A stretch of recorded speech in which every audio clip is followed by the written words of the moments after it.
बदलापूर पूर्वेतील धक्कादायक घटना समोर आलेली आहे।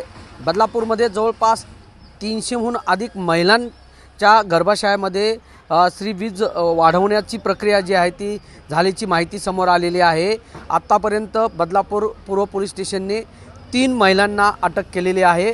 धक्कादायक बाब म्हणजे काल IVF सेंटरमध्ये पोलिसांनी छापामारी केली। त्या ठिकाणी जवळपास 8 लाखाहून अधिक किमतीचा मुद्देमाल जो तो जप्त केलेला आहे। काही इंजेक्शन असतील किंवा गोळ्या असतील त्या देखील जप्त केल्याची माहिती समोर आलेली आहे।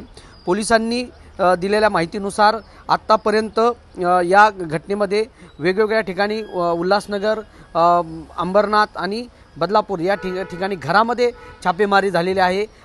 IVF सेंटर जे आहे ते या ठिकाणी सुरू असल्याची माहिती देखील आहे आणि त्या ठिकाणून जवळपास 8 लाखाहून अधिक किमतीचे इंजेक्शन जप्त केलेले आहेत। या घटनेत 3 महिलांना अटक केलेली आहे। मोठं रॅकेट असण्याची शक्यता आहे, आंतरराष्ट्रीय रॅकेट असण्याची शक्यता देखील आहे। यामध्ये मोठे डॉक्टर असण्याची देखील शक्यता वर्तवण्यात आलेली आहे। त्यामुळे या घटनेत आता सध्या पोलीस तपास करत आहेत।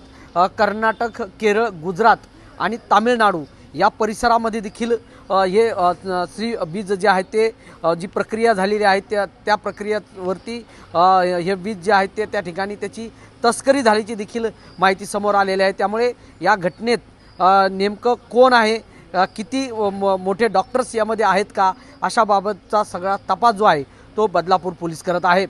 कॅमेरामन अभय त्रिपाठीसह सुरेश खाडे, ABP माझा, बदलापूर।